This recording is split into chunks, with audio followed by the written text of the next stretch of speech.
Hello, my beautiful guys and dolls, and welcome to an episode of Before the Curtain. I'm your host, Abbie Campbell, and we are here to discover the passion behind the performance. Artists of all backgrounds will share their stories about what it takes to create, survive, and thrive in the competitive world of entertainment. Finding inspiration in their journeys, we aim to bring you everything that happens before the curtain. My friends, today's guest is no stranger to true grit and transformation. She is an ICF Master Certified Coach, speaker, performance leadership trainer, and by my personal experience, one hell of a dance teacher and inspired educator. Her dance journey began with overcoming scoliosis as a teenager, learning that technical excellence and physical limitation can coexist. She earned her BFA from the University at Buffalo and was a Radio City Rockette.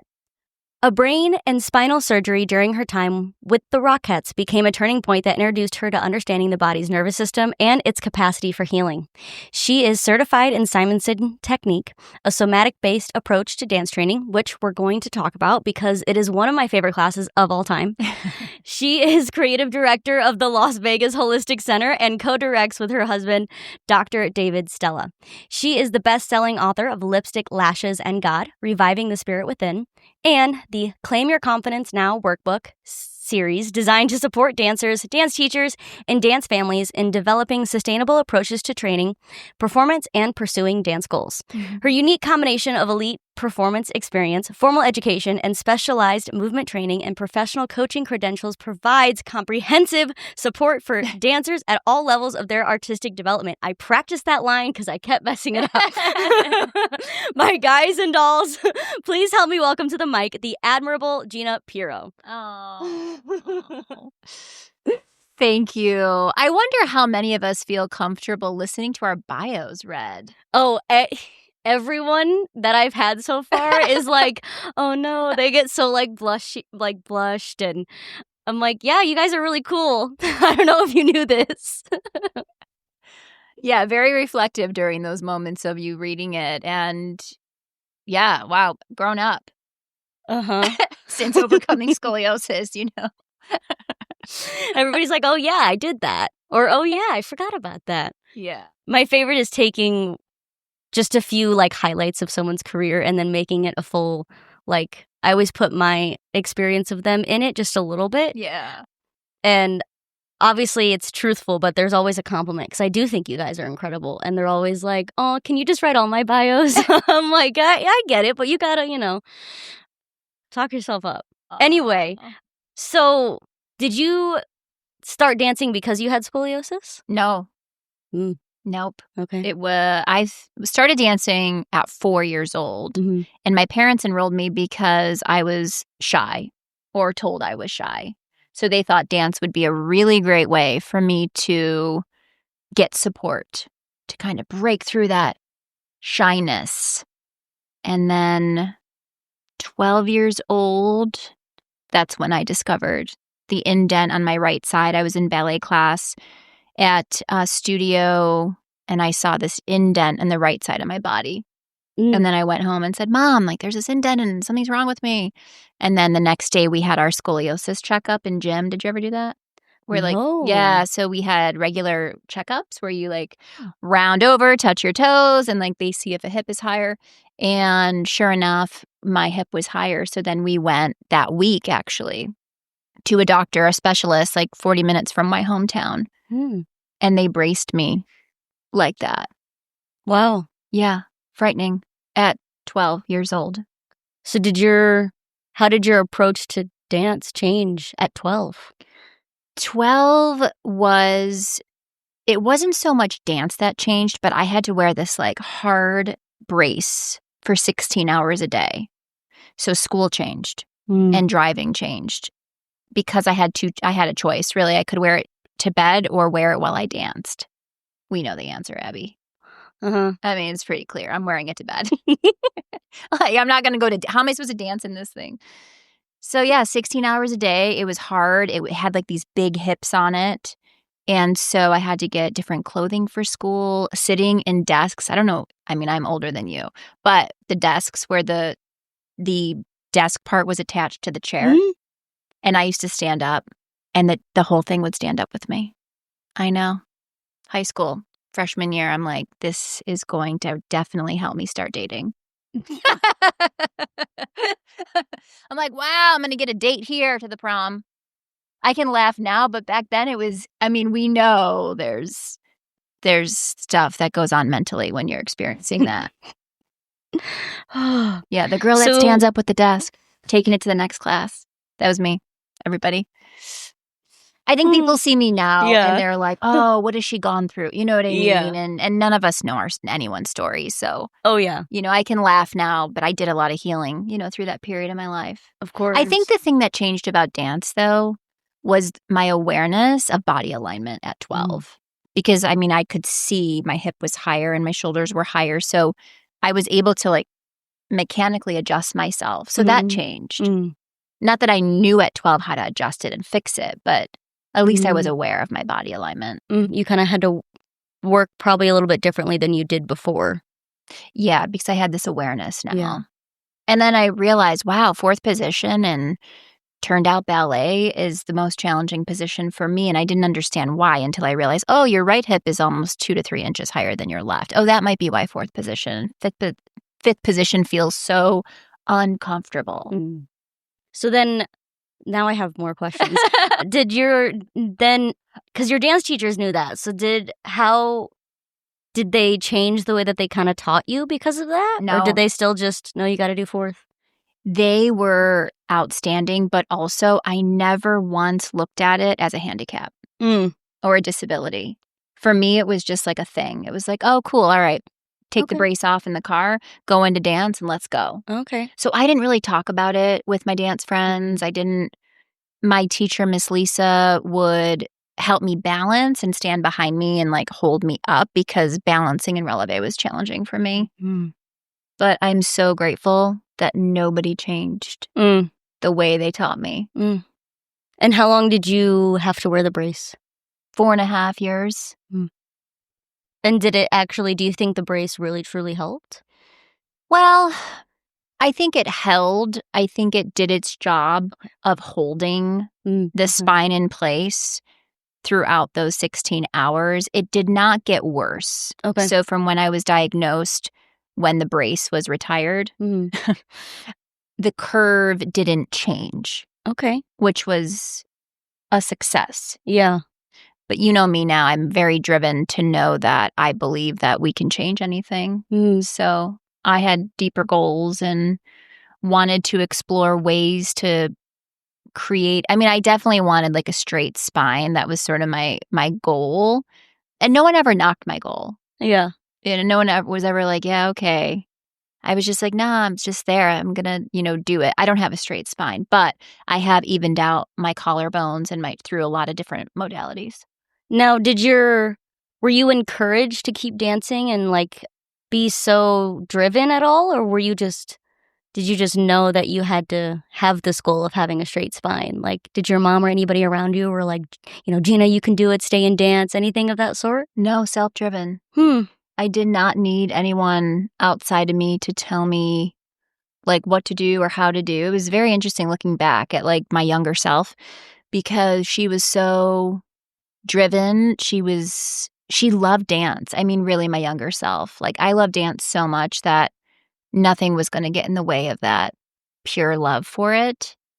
My doctor, though, didn't really prescribe dance or chiropractic or anything sort of outside of the norm. But, I was like, okay, I was a smart 12-year-old. I'm like, I need an adjustment. I'm going to dance. I'm going to stretch. I'm going to do the things that bring me joy. There's no way I'm going to stop doing that. Amazing. Yeah. Thank God. At 12, I was so strong up here. Yeah.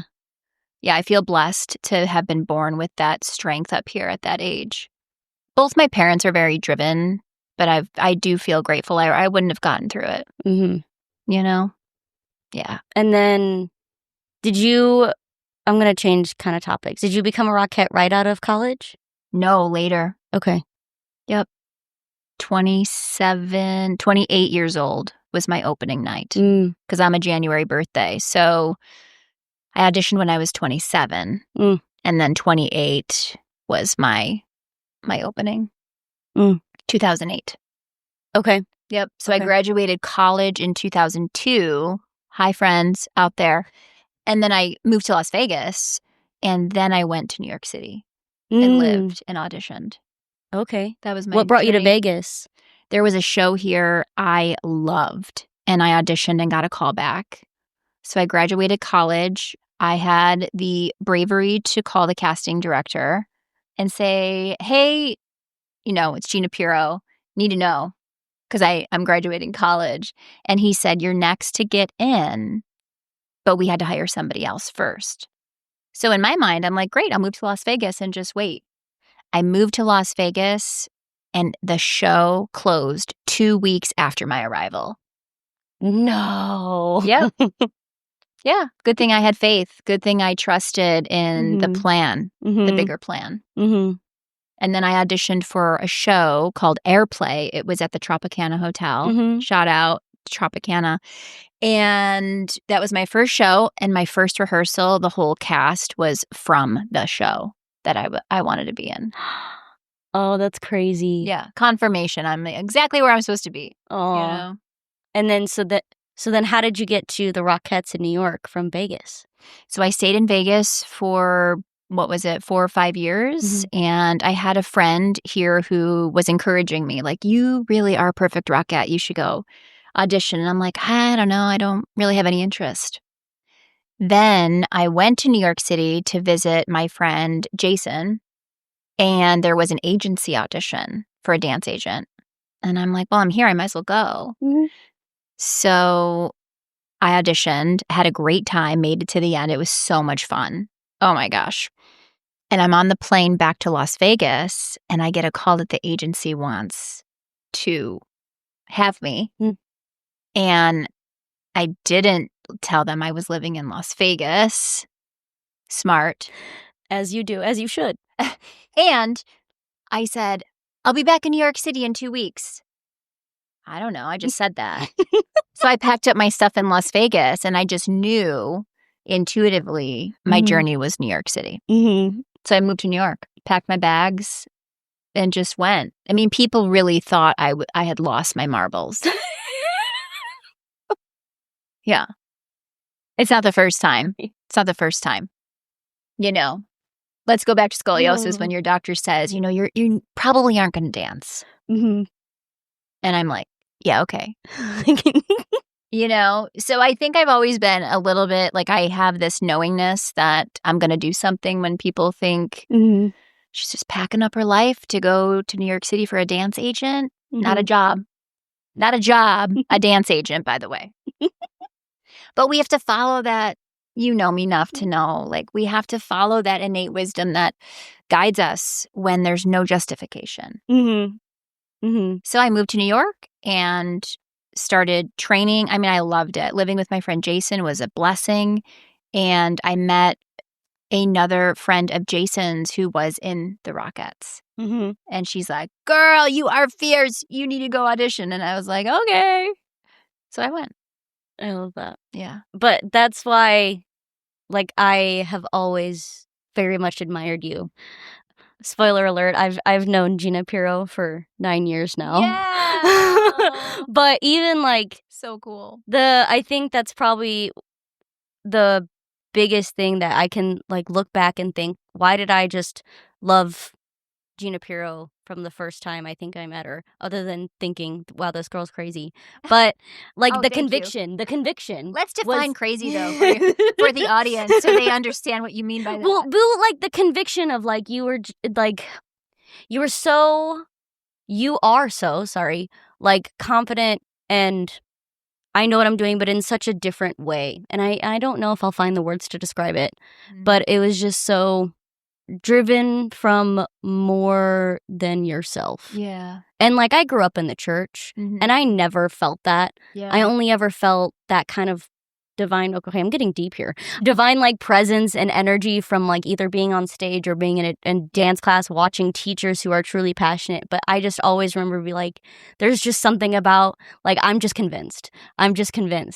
And that's what I've always, like, absolutely admired about you and loved about you, is that, like, conviction and that knowing without, like, hesitation and shadow of a doubt. Yeah. And everything that I've seen of you and from you, from knowing you. But that's hearing that in your story. And like, I obviously knew a little bit of your story, but then like rehearing it in your words in this setting is like, yep, that's it. That's the one where I was like, oh, I love that.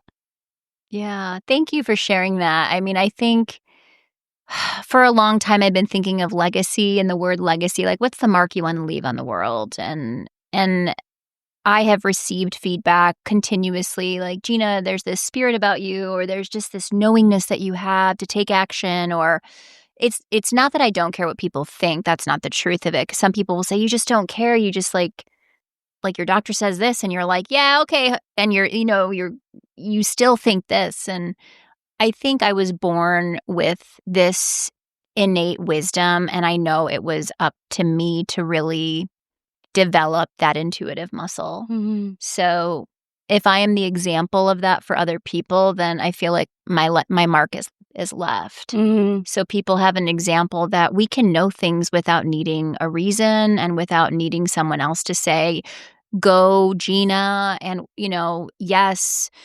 there's so much information out there, in the world. I think a lot of people had opinions about my future in dance, but I had a different knowingness about where I needed to be for dance that I was willing to listen to. I think that's the courage it takes, is the willingness to listen to something inside that for you makes sense that may not make sense to anybody else. Yeah. Especially because I've seen so many dancers or heard so many things about like, you keep going to the class, or you stay here in this city because you think that's what you should be doing. Yeah. And that's what you've been told you need to be doing. Yeah. But you're doing it out of obligation and because of outside influence rather than what actually feels right and aligned for who you are. Yeah. So that's also where it's like, that's so cool to hear. Yeah.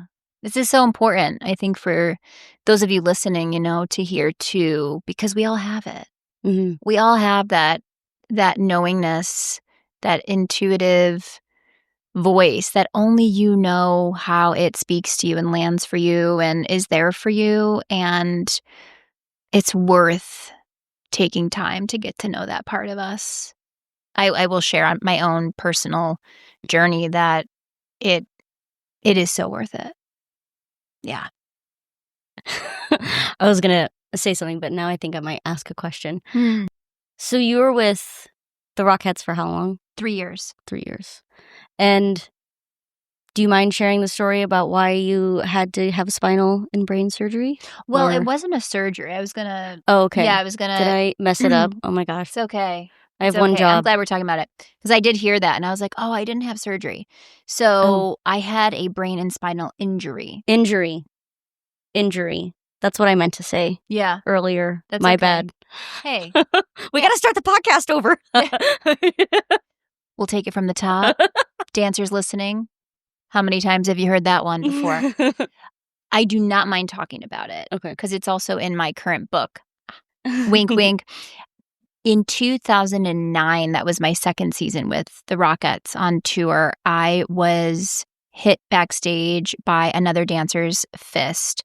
She was practicing backstage, and so like this, and I was just walking to my position to enter, and I got hit under here like a direct knockout. It's one of the three places in the ring that boxers get a direct knockout to the brain.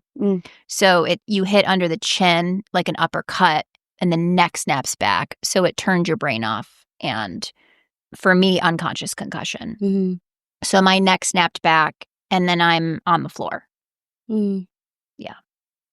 And that changed my entire trajectory. Like, that was the moment that woke me up out of unconscious living. Not to get too deep, but yeah, I'm pretty deep. So I was living in New York, and when I booked the Rockettes, I was so grateful, and I'm like, wow, I did it, or I made it, right? But underneath all these layers of costumes and makeup, I also still had a lot of things going on that I thought would go away. So like negative self-talk or like body image or fear. Oh, I had so much fear of making a mistake and getting something wrong or, just like this underneath stuff. So the night before, this is a very important thing for everyone to hear because we are always asking for something in life. Whether you're thinking of it or you're writing it down or your subconscious is working, there is something we are always asking for. And we will get it. Like whether you're aware or not aware of what you're asking for, at some point you're going to get it because that is the law of the universe. And the night before in our scene, I have 12 minutes for the nativity scene where I'm not doing anything but being a gift bearer. So I feel like it's my break. I'm like, this is my moment. Take it. 12 minutes to win it. And I would talk to God during those 12 minutes every night. And for me, God is connection to self, to energy outside of me. That is how I view it. It's the name I use to talk to myself, talk to my spirit, talk, to the energy here. So my prayer was, God, this ain't it. Like this, I thought this was it, and this is not it. My body hurts. I should be grateful. And in this moment, I'm not grateful. But I'm grateful, but I'm admitting to you that I'm not, this is not my joy. And I don't understand it, but I feel like I need to know what my purpose is. And the very next day, God knocked me out to wake me up because I had no idea how far off my path I was until that happened. Yeah. But you needed it. Yes, I needed with ease. Right? Yeah. I don't feel like we need to suffer. I just didn't have the language or the techniques, that I know now. Like, hey, God, with ease, please. Can you make this easy for me, this transition? And I talk about that in my book because I think what we ask for, we also need to ask for it with the way we want it.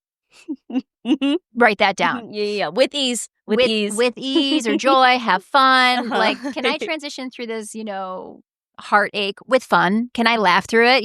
Yes. Be specific. So it was easy to a certain extent, but it was challenging. But I knew that there was a purpose in it. And that's how I think I got through it so quickly. Because I just knew it's what I was asking for. The night before I'm asking for this and here it is. Oh, this is how it is. I just didn't know it would be that way. And I'm sure we can all talk about that. I'm sure all of you listening have a moment where you're like, oh man, I got what I wanted. I just didn't know it was going to show up that way.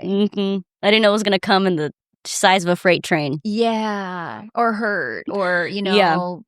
So that really was an essential part of my story. The thread that has allowed me to live in purpose each day, be humble, be kind to myself, learn to be okay with what I really want and not what I think I should want. Yeah, and it also knocked my ego down,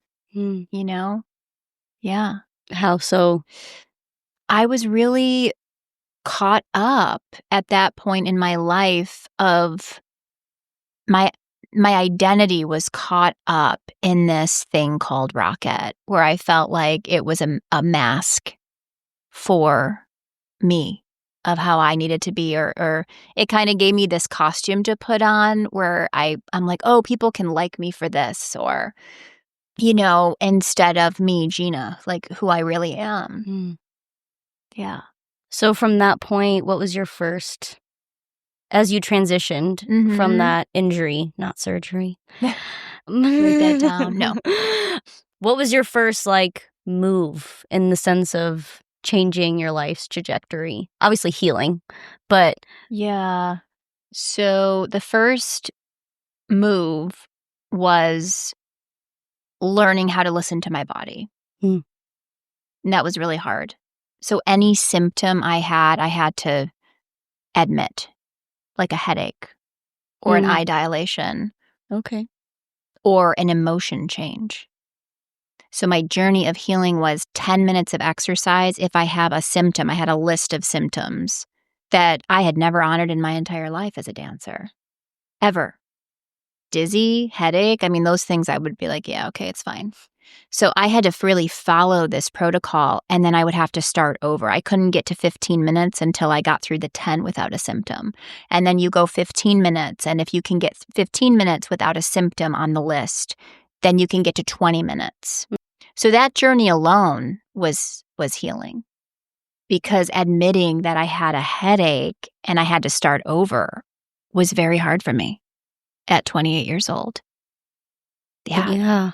I mean, seriously? Yeah, especially as dancers. Yeah. Your knee hurts, walk it off. Come on, back to the top. Let's go. Yeah, so my first move was that, learning how to follow these bodily messages that I had ignored for so many years. And after when did Simonson come in? Simonson, this beautiful technique that you've taken. Simonson came in. I had been taking Simonson technique classes in New York since 2008. So before your injury? Yes, I had been taking classes. I didn't get certified in the technique until 2010. Okay. Yep. Okay. So I'd just been taking classes and learning about this, and then more consistently 2009, and then in 2010, I was really an advocate, like every Sunday, Monday, taking this technique, and then the training came up, and so I applied. Yeah, that's so interesting, because I love Simonson. I love it. Shout out to Lynn. Yes, we love you. Because there was a time where whenever you would teach it at TAPS, I even still to this day occasionally, but I don't know, like a few years ago, I used to use it every day as my warm up for the gym, because of how much I love, like, just the beginning head rolls and the contractions and the whole that I used to use that every single time, because it feels so good, and the body cues of the heels and the everything. Oh, I love it. But that's so interesting, because you'd started it, and it's so. I love the cues in it, because they're all about, like, I think you described it one day as like bones. Bone cues. Bone cues. And just that alone changed my perspective on my body. So I can only imagine how your perspective changed taking Simonson before your injury and after your injury. Yeah. Because it already opened my brain so much, and I didn't even go through what you went through. Yeah. I'm just kind of processing that. Yeah, well, out loud. I will share with you that process is spot on, because when I interviewed with Lynn, she's like, you know so much about the brain. I was like, well, yeah. In 2009, I got hit in the head. I had a brain and spinal injury. So I started researching the brain and researching the nervous system to heal. And a lot of her cueing was based upon the brain-body connection, cueing right and left brain students. So she's like, wow, you already know half of what I'm teaching you. So I, of course, know that timing is essential in life, and I do trust in timing. And so my experience with that and healing really led me to understanding this technique on a profound level. So we can deliver information to dancers, both right brain and left brain, just through a cue. It was fascinating to me. But that's how I felt taking class. I always felt like the cues were like a physical adjustment in my body. Is that how you feel? Yes. Yeah. Yes. It's like, what is it? Base of the head to the tailbone? Head-tail connection. Yep. And just because I got excited, but can you describe Simonson a little bit, because I left it out of the end? Yeah, Simonson technique was created by Lynn Simonson, and you can go to her website.org. And it is really an organic approach to movement. That's really what it is, through these different pathways, but it's the way we're approaching our bodies. And this technique is specifically designed from the beginning of class to the end of the class on purpose, so you can be able to approach your body to do what you're asking of it by the end of class. And I thought that was fascinating. So, like, if you're doing a grand battement in your phrase at the end of class, like what are you doing in this structure to get the body to be able to approach the battement, not do the battement. So this is all about approaching our bodies, listening to our bodies, allowing our bodies to be in the alignment by the end of the class, not when we start class, but how do we move easily into the body's alignment so then we can battement or turn or floor work. But I love this idea of approaching my body and approaching the battement, approaching the plie, approaching how am I approaching it versus doing it. And there's just something about that class. Like, I'm sorry, Ballet World, I love you. And Don Bellamy, I love you. But there was something about Simonson that just always got me more warmed up and ready for the day. Because it's designed to warm the body up. Yeah. So the warm-up is embedded in the first sequence. Head circle right to left, so the warm up is built in to then get into the next part of it, which is why I love it too. So you could walk in and have done nothing prior to showing up. And that's what Lynn wanted, because you can't expect people to warm up before they come to class. You're going to a class, warm-ups need to be embedded in that class, period. Oh, yeah. All you teachers listening, like you have to embed that warm up and it needs to be specific. Yeah, to the combo or to what you're doing today. To what you're doing, extremely important. And the other thing I love about Lynn is it's an experience. So she says class is about experiencing the body.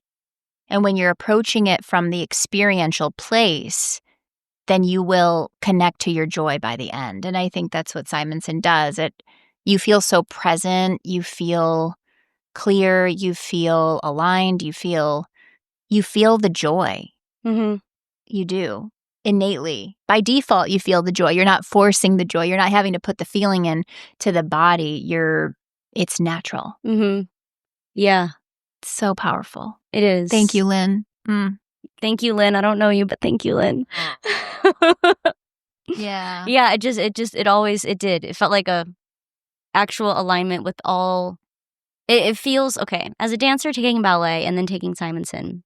I'm now going deep into it because I'm thinking about it, but like it felt so natural. Yeah, and like I didn't have to force anything. No. Whereas like ballet, I'm thinking about 700 things at one time, just as I do a demi plie. But in Simonson, it was like, okay, one body cue, and it was like you just do it, and I'm like, oh, yeah. And it's funny because ever since you said cueing the bones, I've actually used it a lot in my tap class with like lifting. I'm like, oh, just lift your knee. Just like instead of trying to get them to tap or like do a specific move, I'll just cue their bone. Yeah. And they're like, oh, I'm like, thanks, Gina. Yeah. Cueing is fun. We can spend a whole day cueing. Oh I think cueing, it's fascinating in how because cueing is for the brain to deliver it to the body. Cueing isn't for the body to deliver it to the brain. So a lot of times as dancers, we can get confused with just the words a teacher is using. Yeah. Oh, yeah. Amen. And that is something we could talk about for hours and hours and hours and hours. Yeah. So how did ICF come into your life being a certified coach? 2010. See how the dates are aligning. So when, in my experience as a Rockette, they would give you a opportunity to get educated. Oh. They would give you an amount of money to submit for education purposes to keep training. Specifically in dance or like anywhere? I think it was any sort of certification or education. It was, I even forgot how much money they gave us back then. But you had to like pitch it and write a proposal and get it approved. That's really cool. Yeah, it was great. So I always definitely took advantage of that piece, but I love education. So, and I had been really praying about purpose since 2009 experience. What's my purpose? What do I need to learn to follow my purpose? Like what is the next, experience I'm going to have to deepen my skills and knowledge of helping others? Because I do enjoy helping others. And there is a New York Open Center. I don't know if it's still in New York, but it had anything you can imagine for all different classes from healing to dance to academia. I mean, you name it, it had a variety. Mm-hmm. And it was one of my favorite places to go just to take these free intro classes that they offered. Mm-hmm. So I'd go free intro to Reiki or free intro to, this, and I would take all these free intros, and then they want you to sign up for the program. But at the time, the free intros were aligned with my bank account. So What a great way to put it. yeah. So I was like, hey, I'm getting all these free classes, and there was a free intro to coaching. And I knew I was supposed to go that day. And I went to this free intro, and it was unreal how these two coaches guided.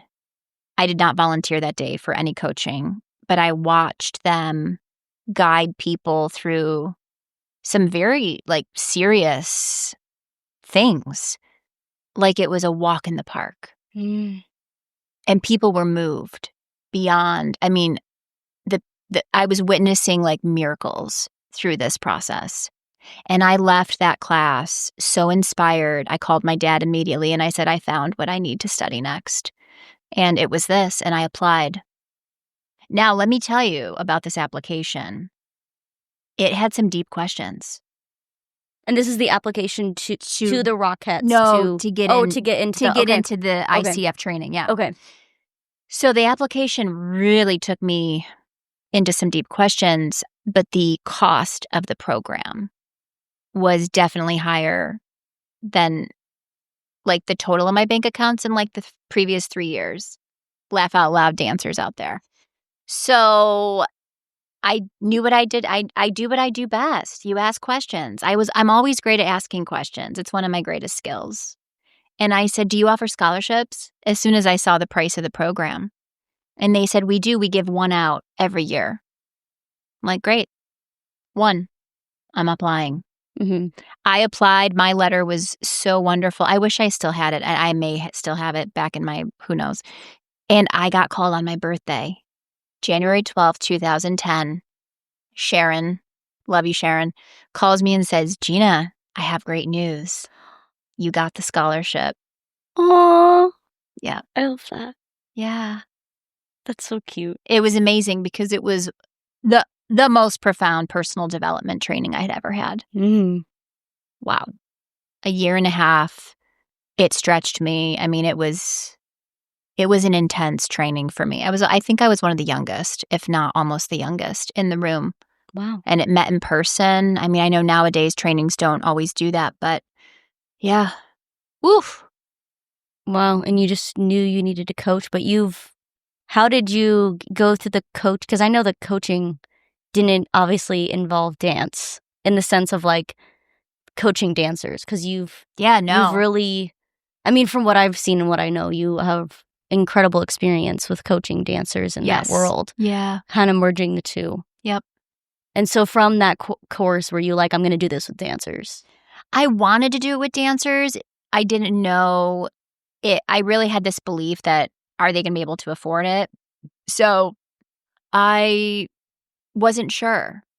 But you have to do what's called pro bono coaching in order to get hours. Of course. So you have to build these hours. So I asked dancers to do that so I could get my hours of practice, and then they had to give feedback, and you build a lot of hours up. And so I started with dancers.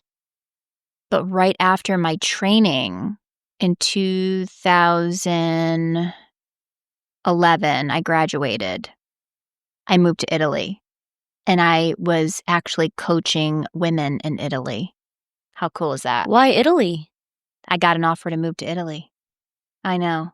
Just from my old ballet teacher had moved there, and I bumped into her in New York City. And she was like, just come to move to Italy with me? I had bumped into her 3 years previous to 2011 in New York. And she's like, will you come to Sardinia and teach for me? I says, no, I just got to New York and I want to dance and, live my dreams. Okay. Well, fast forward, the offer came again. Okay. Yeah. So I say to people, what's for you will not pass you by. If your soul is meant to experience it, it will come around again. So don't, have fear of missing out. Okay. Mm-hmm. Let that go. Okay. Because when your soul is meant for something, it will continue to find. It will find you. Mm-hmm. It will. Yeah. Absolutely. So yeah, I moved to Italy and it was incredible. And I'm glad I did because I took that whole year to practice coaching. Mm-hmm. So I had a couple clients in Italy, but I didn't really want to charge until I knew I had developed the skills to really work with another human. It was so important to me. As you know, you've witnessed the coaching part of it. Mm-hmm. You know, it was so important to me to really be able to take another human being through a process, honoring them and knowing how to do it in an ethical and structured and like this standard of excellence without my opinion or my advice or my suggestion or that's what I wanted. Mm-hmm. I never wanted to project my opinion or advice or what I think somebody should do on anybody after my training. Mm-hmm. Yeah. It was really important to me. Did you struggle with that?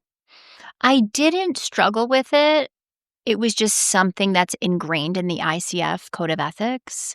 So okay. I think like the training, I think because I had coaches or teachers previous in my life that would say, oh, you should do this or, you know, and I think even doctors I had that would tell me I would never do, you know, something.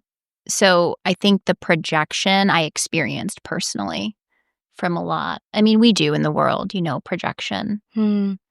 So I wanted to ensure that I had the skills to ask a question so people had the right to choose. Amen. Yeah. That's why I love it. Isn't it crazy? I am getting my third master's through the ICF. So this morning, that's what I was doing before this interview. Yeah. I was uploading my book because you have to do resource development. So me writing a book will go under review. Okay. For the training. Oh. Yeah. So I have to apply what I wrote with the ICF standards and let them know why this can count towards my credit, my credential. Wow. Every 3 years we have to renew and do trainings and review the code of ethics to keep our credential. I love it.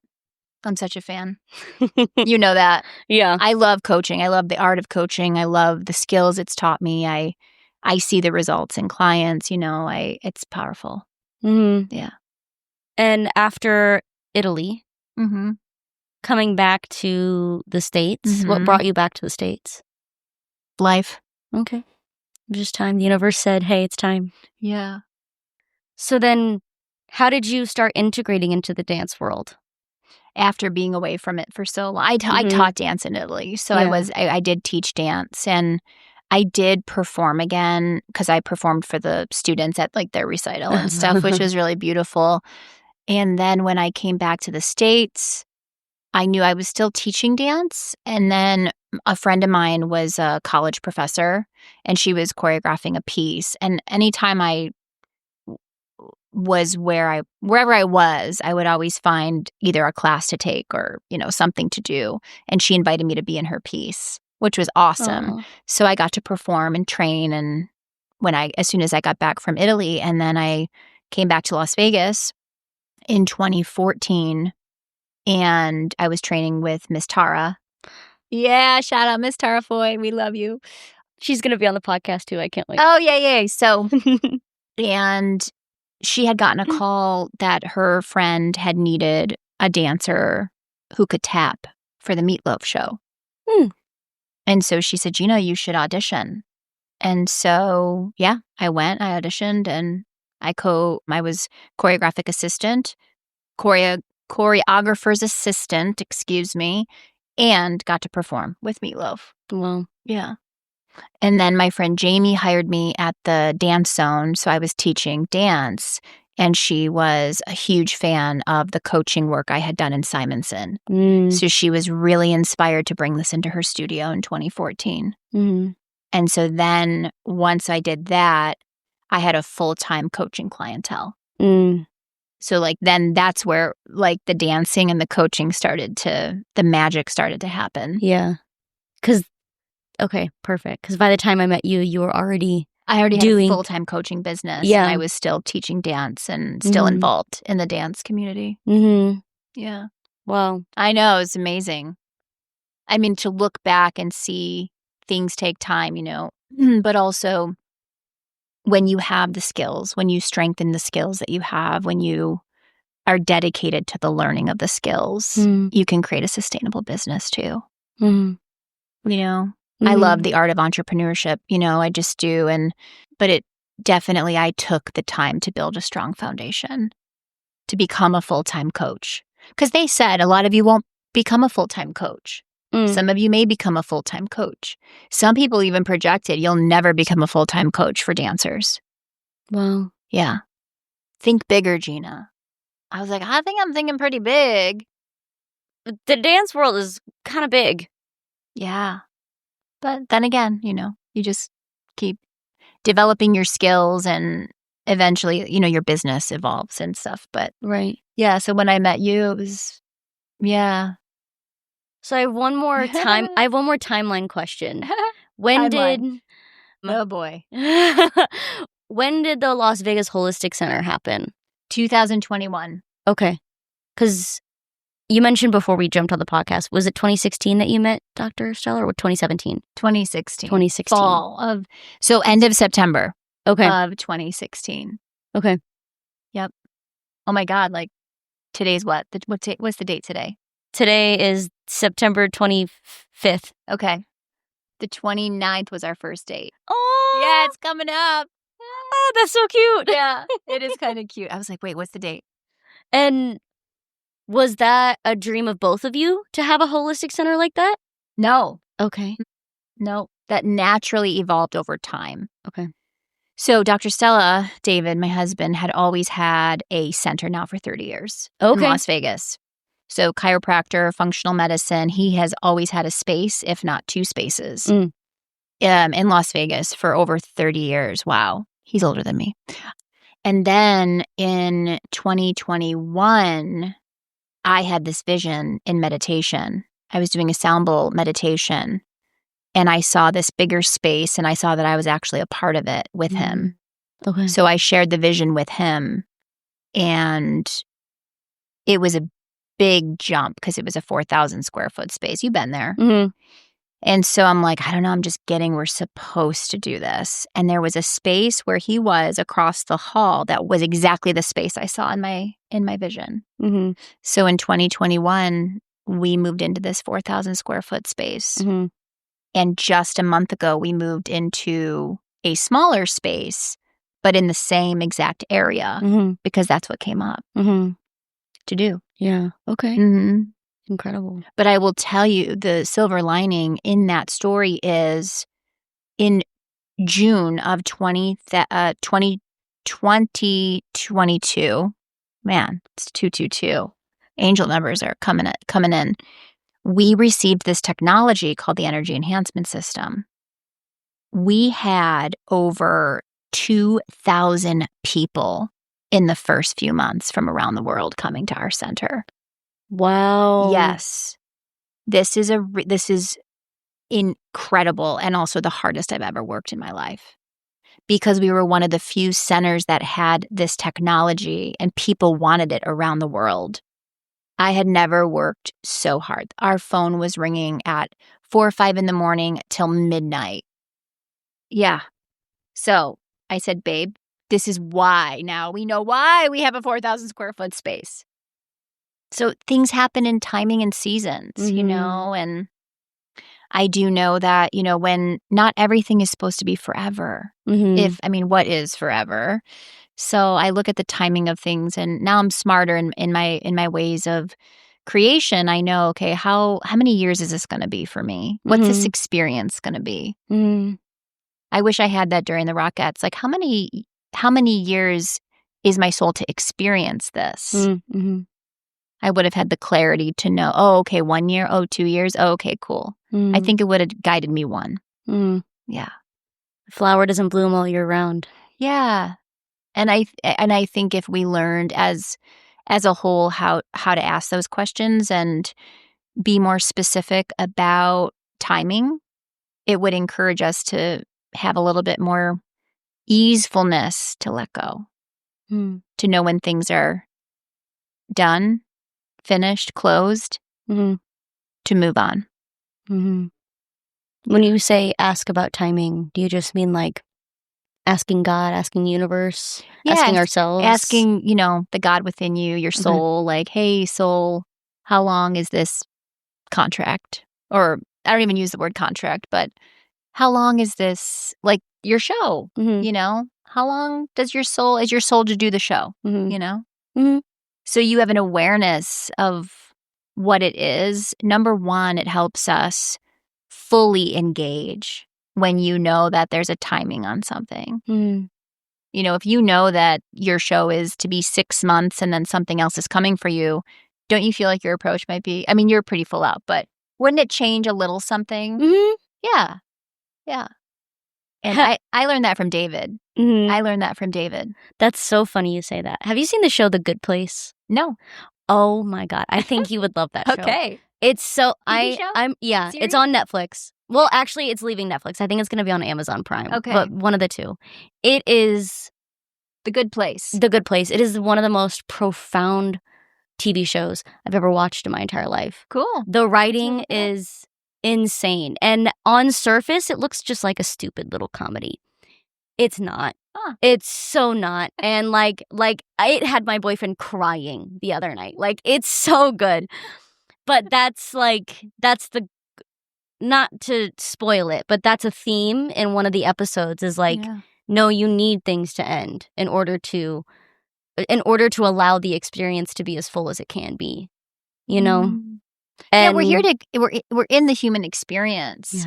And I know, because I know my soul is here to experience a variety of things in this life. And in knowing that, it's easier for me to really know the truth of me. It's easier for me to then go, oh, cool, now I want to speak, or I want to write a book, or, oh, I want to travel, or, oh, I want to, experience these things. So it's easier for me to unattach to the things that I think I'm supposed to continue to do for whatever reason. There is no reason. We get comfortable, or we, whatever, and then we're not happy. Because our soul is like, let's go. Andale arriba. We want to experience something new, and you're here like still doing the same thing. And some people are here to do that, like a 9 to 5, and they're consistent in their structure, but some souls are not. So it's important to get to know our soul and spirit. Yeah. Absolutely. Yeah. I've always been connected to those parts of me. I think I was born, that way. Very connected to those parts in me. Old soul, wise soul. And I'm grateful I was. Yeah. Me too. People know when I'm around, we're going deep, or I'm out of here. Bottom line, I am pretty bottom line. Yeah. But it's so unapologetic. It's so authentic, and I love it. Yeah, it's who I am, It's just I'm okay with me, which some people never experience for themselves. Yeah. And some people only experience it for a little bit. And so that's awesome. Yeah. I remember joking one day, I was teaching at a university, and I said, I know you're going to have to build your resume at some point. As dancers, we want to build our resume. I said, for so many years, I was just on to the next thing. I want to build that resume. I want to book the gig, put it on there, choreographer. I mean, let me build my resume. And I says, honestly, when I think about the resume and I think of my life now, I really needed to be building like my like of myself and the love of myself. And I really needed to be building, my personal values. And I really needed to be building my vision of who I was and what I wanted. And I says, and I wasn't building that resume at the same time I was building this resume. And so I made it very far in my dance career, but these things didn't get very far. And so I'm grateful for the journey of now having both resumes since we're talking, dance career behind the curtain, I think behind the curtain, it's important to build your personal values resume and to build your vision. And at the same time, you're building those external goals to book a show or model or, whatever it is externally that's driving you, it's important to do the internal work for your happiness and your joy, depending on how you want to feel in your life. Yeah, that kind of work that you do outside of the stage is who you show up as on the stage. Yeah. Yeah. Okay, to So switch valuable. the topic. Switch the topic a lot. What's Switching. your funniest story as a performer? Switching. Funniest story as a performer, or that happened to you as a performer, or anything you witnessed that you just was so funny to you. This is, the one coming to me, I'm hesitating to share, but I think it's a real valuable one. Let's see. Where do I want to go with the funniest story? Like funny for me or funny for everybody else? Whichever one you like more. No. Okay. We're going to go with this one, everyone. Uh-oh, watch out. Behind the curtain. So I was in a show in Florida, and at the time, the dressing room was both genders. So we had a rack, in the middle, and we just had to express that, to be mindful, because this was our situation. And if you're uncomfortable, there's a thing in the back, where you could go change if you needed to quickly change, etc. Well, here comes the funny part. So there was one young dancer who didn't know what mindfulness was yet.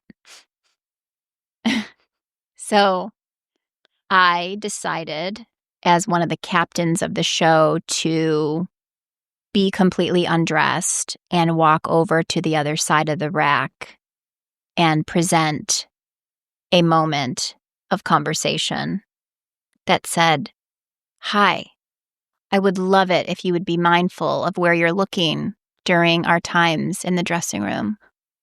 Thank you." Eye-to-eye contact. And I turned around, and then I just did a jazz walk back to my position. We all know what that is. So I am sharing that. I don't think I've ever shared that publicly to my family. They love this story.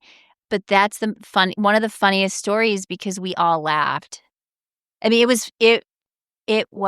can imagine, right, Abbie? Oh, yeah. And of all people, me.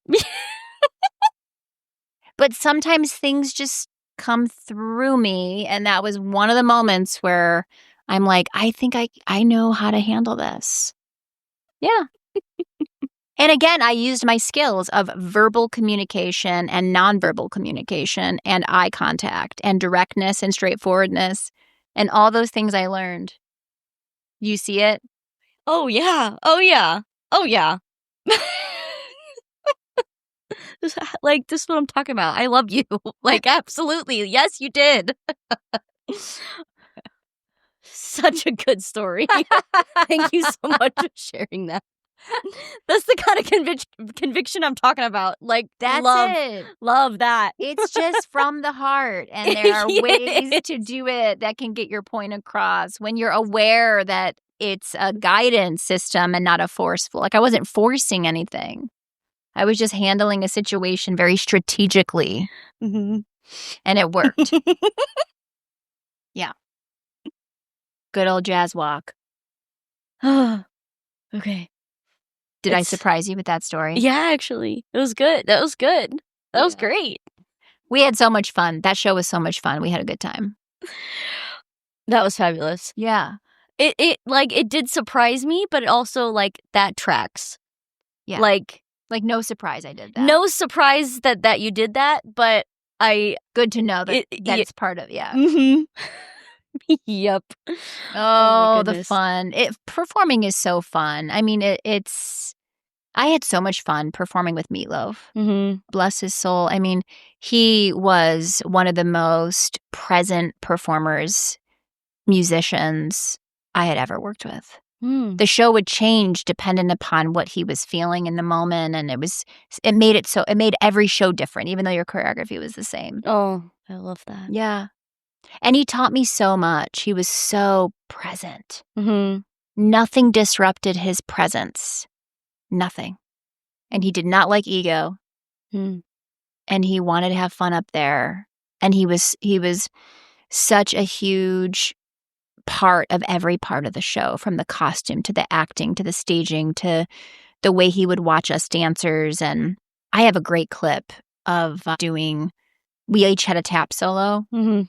And one show he came up to me and came up behind me, and then I was like, and then like I grabbed him and we did a little thing, and I actually have that on video because that's who he was. He was in the moment of what moved through him. I mean, his spirit was large and it came through. And that's what I love about performing, when we have access to that spirit, within us that feeds our soul. It's you get off stage and you're like, whoa, I know you know that. Mm-hmm. It's such a gift. It's such a miraculous gift. Oh, yeah. It's powerful. It always will surprise me when I get off stage. I'm like, I didn't know I could do that. Or, I didn't know that. Yeah. Or like that improv moment was great. That was smart. Good job, Abbie. Yeah. Has there ever been a time in your journey where I highly doubt this, but I'm going to ask it anyway, because I ask kind of everyone, just because I'm curious.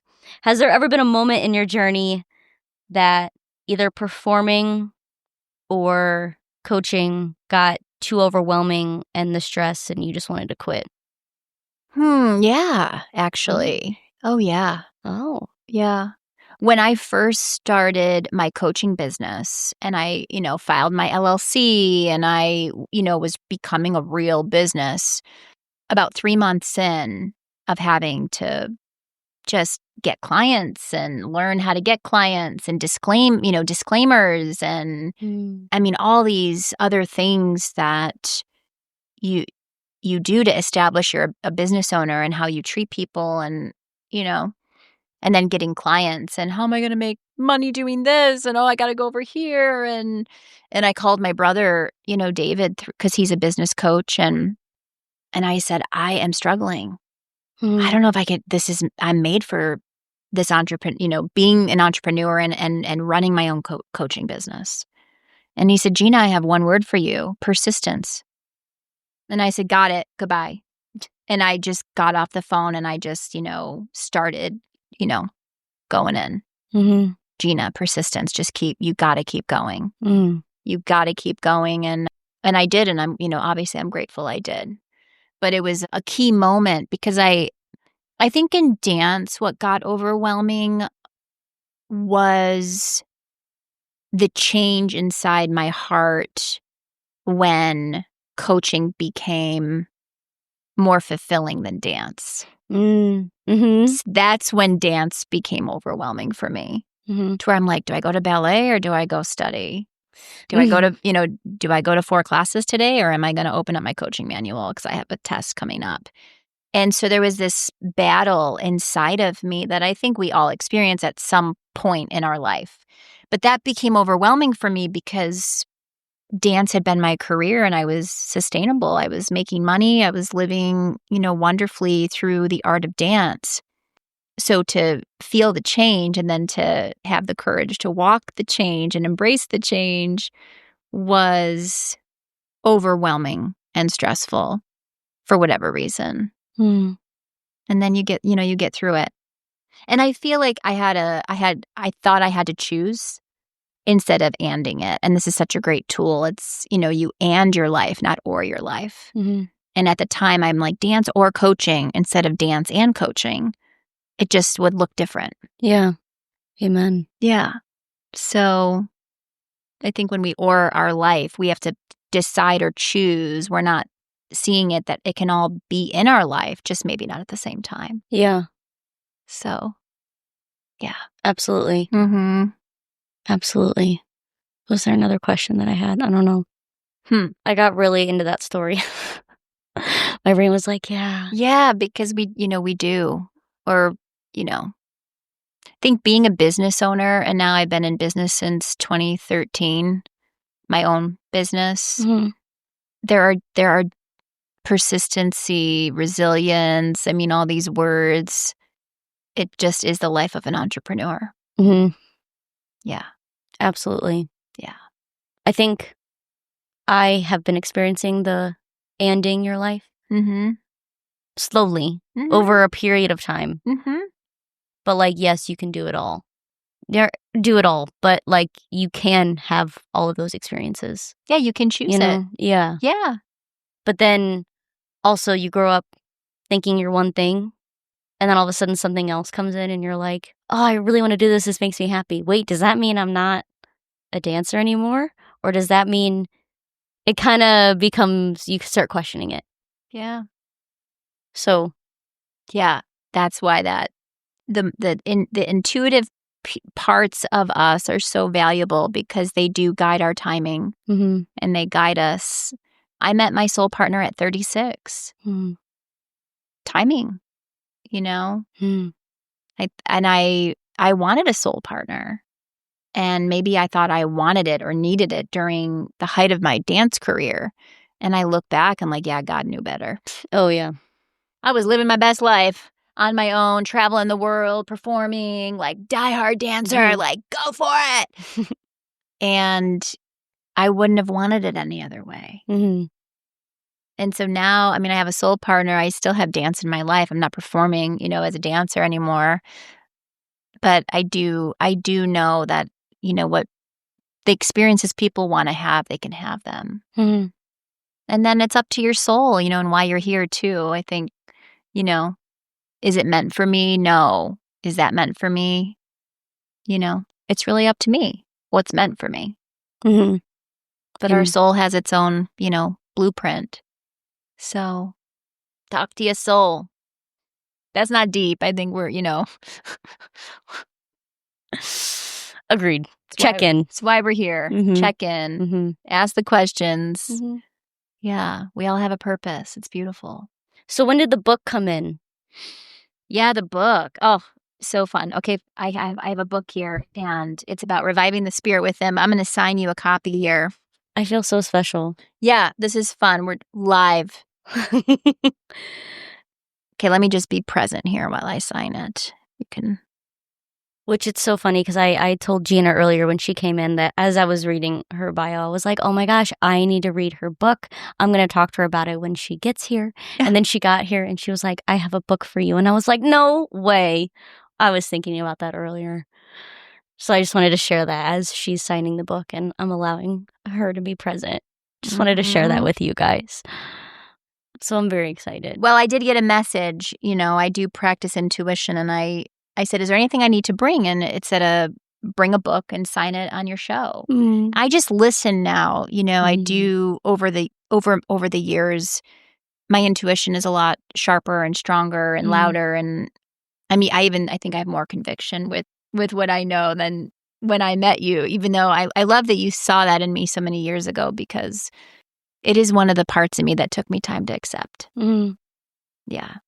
And sometimes other people see things in you that you either don't see yet or don't know are there. Yeah. For sure. Yeah. And obviously at 16, I wasn't going to walk up to you and tell you that because I was probably very scared. Was I scared? No. No, you weren't scary, but like I just was in a, I didn't look at being a girl from small town Midwest. Yeah. I didn't look at someone like you or any of the other teachers at the intensive at the time as just being a person that I could go up to and talk to. Yeah. Now sitting in here and being on the podcast a lot, very different, and being in the industry, very different.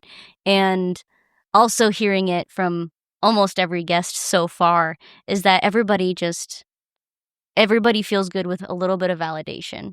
Yeah. And not that they need it, but sometimes we can all get so caught up in life that like, even just going up to a choreographer in a gig that I'm doing, I'm like, oh my God, I love this routine. They're always like, oh, really? Thanks. Yeah. And I'm like, oh, like you didn't know that. Like you didn't know that this was great and fun. So it's like those little things of like, we're all just people. And it also feels good to know that your work or your class or your choreography or anything like that, resonated well with someone. But at that time, I don't think I had the balls to go talk to you about that. In coaching, we call it acknowledgement. It's a pathway that we use to acknowledge people, and it's what you're talking about. It is important, actually. It's a personal value of mine to acknowledge myself and also to acknowledge others Mhm. and help them see what I see in them or what I felt experiencing something they offer, but it's different than being seen or heard or loved. It's just an acknowledgement that is in the moment that lets somebody know I really acknowledge you Mhm. and your conviction, Mhm. right? For Mhm. life or, whatever it is. So, yeah, thanks for bringing that up. I think it's important to continue to hear in the world of acknowledgement. In the car, I've been listening on the way here, I was listening to a song, Let's Love Louder. Mm. And when I really am learning about love, because I like to love without excuses, and I'm not saying that that's in every moment of my life. However, I'll put a song on that has a message that I'm wanting to get ingrained in my body, my brain body experience. I'm very mindful of like the words I listen to or the music I choose. And so the theme in the last week has been, let's love louder. And it's like, when there's heartache, love louder, love deeper. When there's, different points of views or different belief systems, it's like this is our chance to love ourselves and love others so much more. And I know that it's not easy for some of us, and I know it can stretch us. But if we're going to be stretched, why not be stretched by love? Mm. Why not stretch the love that we have and release the judgments and the attachments and the way we think things should be or could be or would be, or, we're release the control and just love just for the sake of loving, I think it's a really important reminder for myself because I every day I'm waking up right now and I'm digging into the courage of loving louder. Myself or others or people's choices. We do not have control over anything except our own thoughts, feelings, and actions. But it's just something I've been thinking about in the last few weeks. How do you feel about that? Now I'm asking you a question on your show. No, I mean, I love it. Yeah.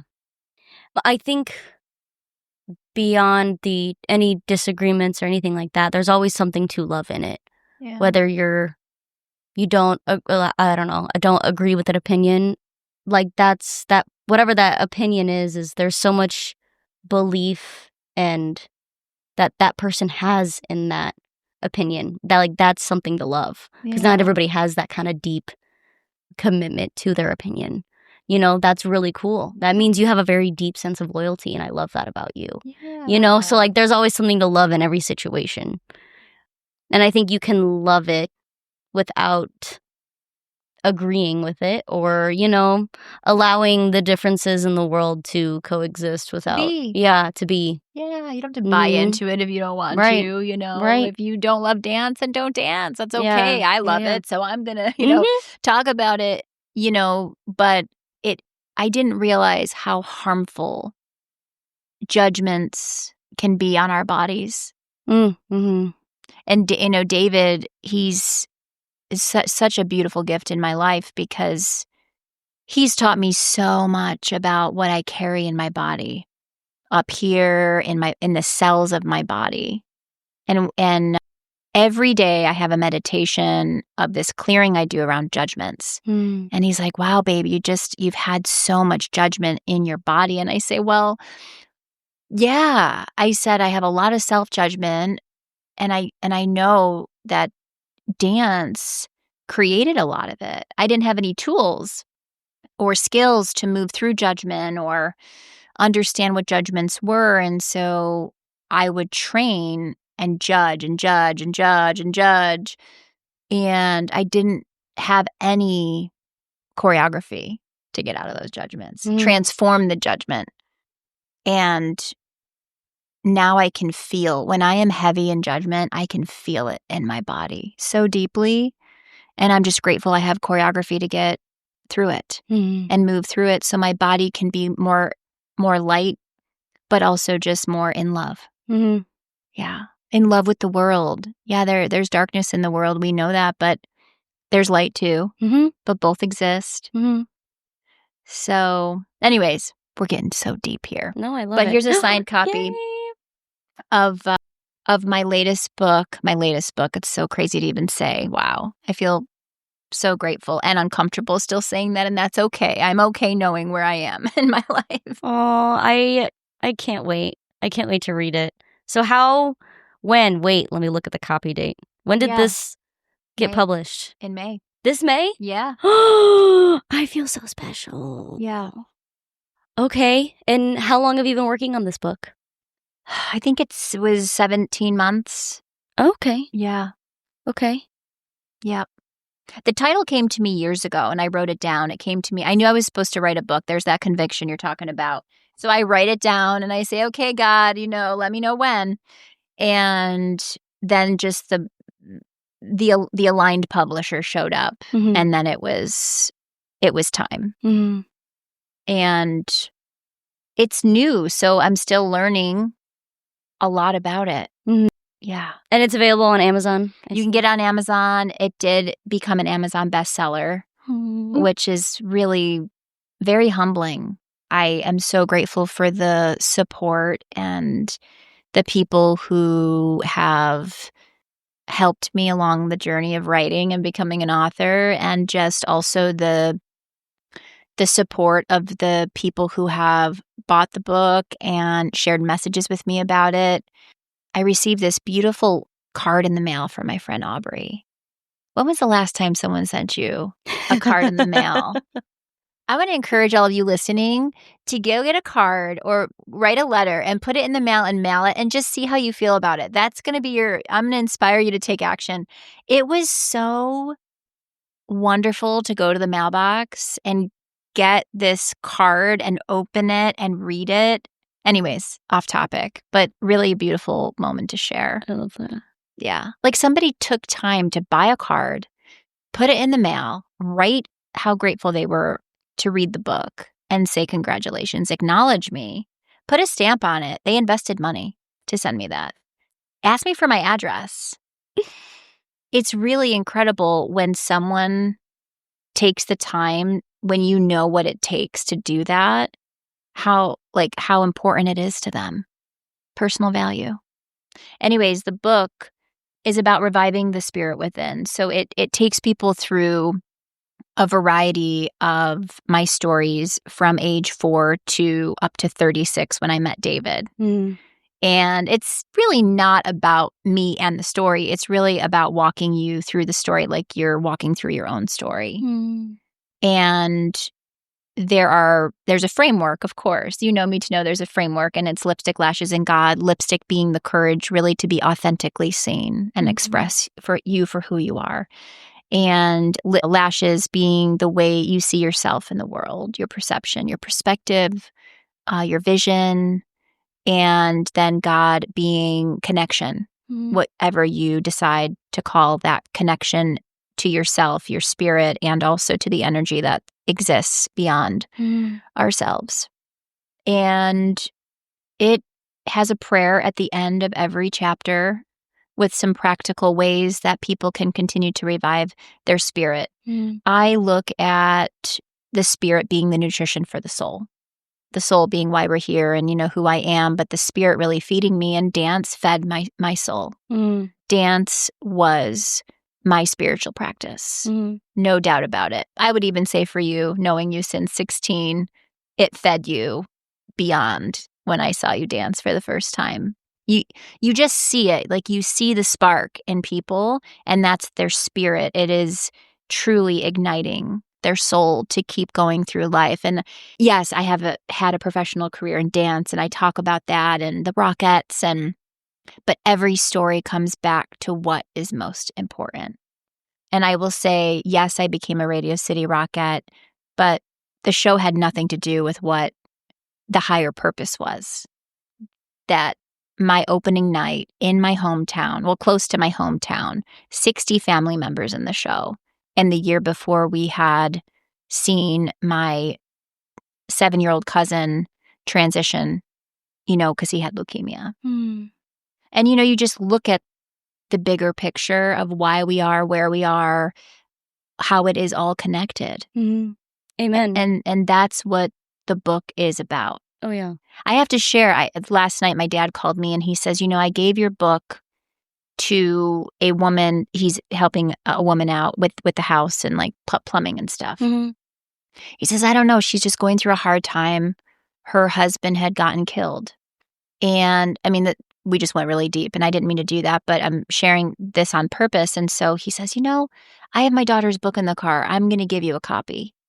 And she says, oh, I love the title, And she read the summary and it talks about, life's greatest challenges and how we can move beyond them and through them. And she says, oh, I'm really, really grateful. Well, anyways, she must have started reading it because she messaged my cousin, who then told my father that I'm so grateful you gave me this book. It's really helping me. Aww. And again, Abbie, this is new for me to have this book, and I am admittedly still becoming comfortable with it. And although I wrote it, I really truly know that I co-created it with the Holy Spirit moving through me. But the book is designed to do what it's supposed to do on its own, Yeah, my name might be the author, but the book has its own way of being in the world and the hands it's supposed to be in. And I'm grateful you have one now. But it truly is about helping people know that in every challenge, it's only a setback if you believe it is. Mm-hmm. But if you are challenged and you see that challenge as a moment in time of leading you to purpose, then that's exactly what it will be too. And so you've known me now for 9 years to know it does inspire people to see their life in a different lens, let's just say. Mm. And I've gotten feedback also for those of you looking for healing or self-healing techniques, or some people have said, I have healed through reading your first couple chapters because it helped me see a moment in my life in a new way. Mm-hmm. So it goes back to the framework. By the end of the book, or even if you read a chapter, you will have the courage to show up authentically for sure. Mm-hmm. You will see a part of yourself or a truth of yourself that maybe you didn't see. You will have a new perspective of your story or of challenges or of things that maybe didn't work out that you now know did for a higher purpose. And you will feel a deeper connection to yourself and to whatever you call God, for sure. I know that. Mm-hmm. Amen. Yeah. I want to say something, and I don't want it to sound like I'm coming out of place at all, because I do mean it in a very, as a compliment, and as like, I really true hope that one day you know how many thousands of people that you helped. Because if in a moment when I was 16, just seeing you and who you are, like, I was like, yeah, that's it. And like, just loving that, I can only imagine the thousands of dancers and people that you've met. Hopefully one day you know how many people that you've probably changed. Thank you. Yeah. Yeah. And all just by being you. Now you're going deep. And now I have, I know. My mascara is going to drip, and that's same. okay. We're not performing. Yeah, it's fine. No, I sincerely appreciate that. And I know that we as a collective, as a human, race, we really do truly help one another just by being who we are. It's not hard, whatever that is for people. Yeah. And I know we can talk forever. So if anybody wants to get connected with you or get your book, I definitely will put the link to your book in the description of the podcast. Aww. For sure. But your all Thank your you. socials and your website will be linked in the description. Aww, and so sweet. I know they can they learn about the Las Vegas Holistic Center through your website, or do you want me to share that? Yeah, if anybody's interested in that kind of. Yeah, I can send that link to you as well. Okay. That's easy to do. And we have our own Instagram as well for Las Vegas Holistic Center. And then there is a website that I can give you to link that for those of you in Las Vegas that want to come and receive some energy. Oh, yeah. It's and amazing. beyond. But I do love it. I need to come back. Yeah. Fun. Anything else you'd like to share before we end our podcast for today?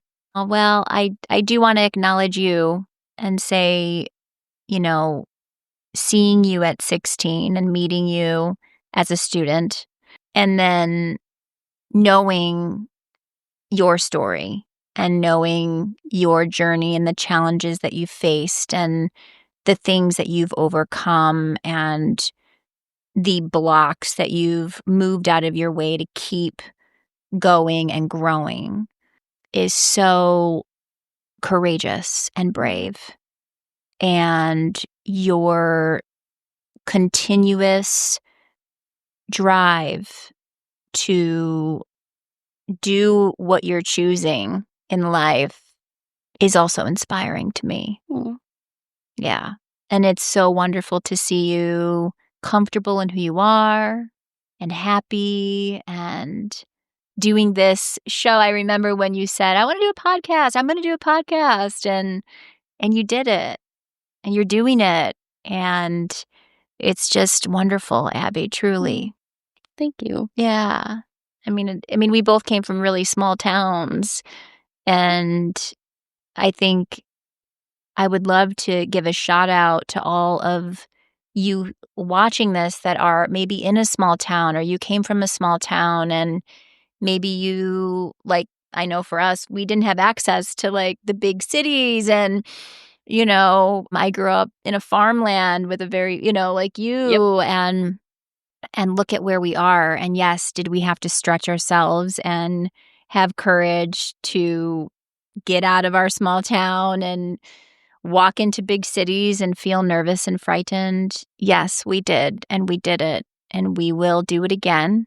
But I just want to encourage all of you to keep following what you know to be true, for yourselves.